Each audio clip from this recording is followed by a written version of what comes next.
जळगाव रहिवासी. माझं मार्च 13ला न विचारता माझं मीटर बदललं. चला ते बदललं तर बदललं. 13 मार्च नंतर एप्रिलमध्ये माझं बिल आलं 137 युनिट. एप्रिल नंतर मेचं बिल आलं 269 युनिट आणि मेच्या नंतर जूनचं बिल आलं 3649 युनिट. तर एवढी जंप माझ्या इथं कशी मारल्या गेली? आणि MSEB मध्ये मी कंप्लेंट दिली, लेखी कंप्लेंट दिली, सर्व दिलं, पेपरला दिलं, लोकमतला बातमी बी आली का 76,000चं मला बिल देण्यात आलं.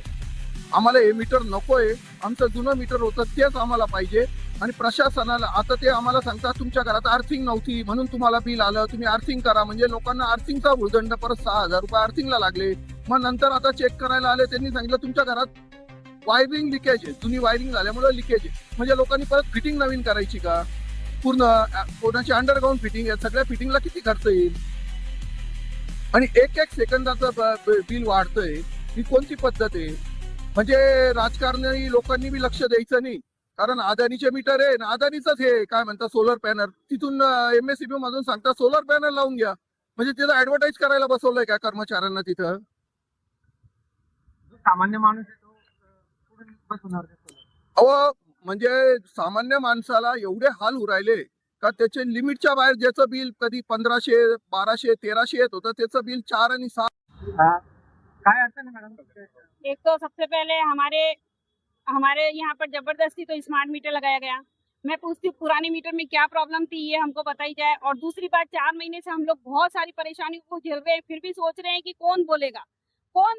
ये करते करते हम लोगों ने बहुत सारा बिल दे दिया।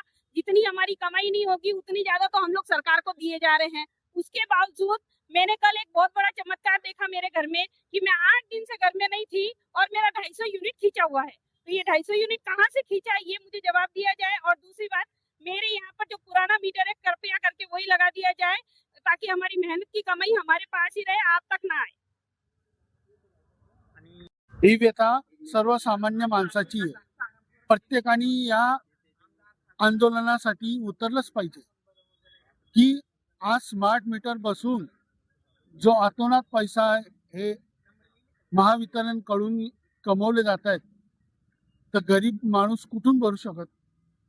तर त्यासाठी प्रत्येकाने रस्त्यावर उतरायलाच पाहिजे आणि याला विरोध करायला पाहिजे. जे स्मार्ट मीटर असतील ते प्रशासनाच्या समोर आणून फेकून द्यायला पाहिजे. आम्हाला जे जुने मीटर होते तेच पाहिजे.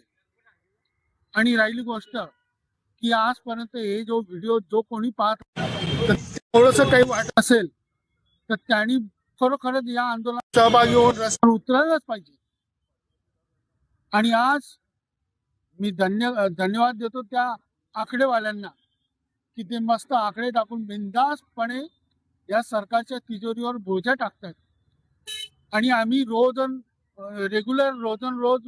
बिल वगैरे भरून आम्ही गुन्ह्यामध्ये आहेत का?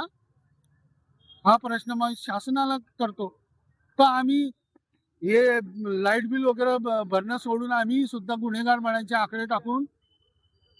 तर मला जास्त काही म्हणायचं नाहीये की आम्हाला जे जुने स्मार्ट मीटरच्या ऐवजी आमचे जे जुने मीटर आहेत ते आम्हाला बसून मिळण्यास विनंती. ही मला कलेक्टर साहेबांना हात जोडून विनंती आणि प्रशासनाला सुद्धा विनंती. जय हिंद, जय महाराष्ट्र. स्मार्ट मीटर फोड़ेंगे, फोड़ेंगे भी फोड़ेंगे, स्मार्ट मीटर फोड़ेंगे, फोड़ेंगे भी फोड़ेंगे, स्मार्ट मीटर फोड़ेंगे, फोड़ेंगे भी फोड़ेंगे, स्मार्ट मीटर फोड़ेंगे.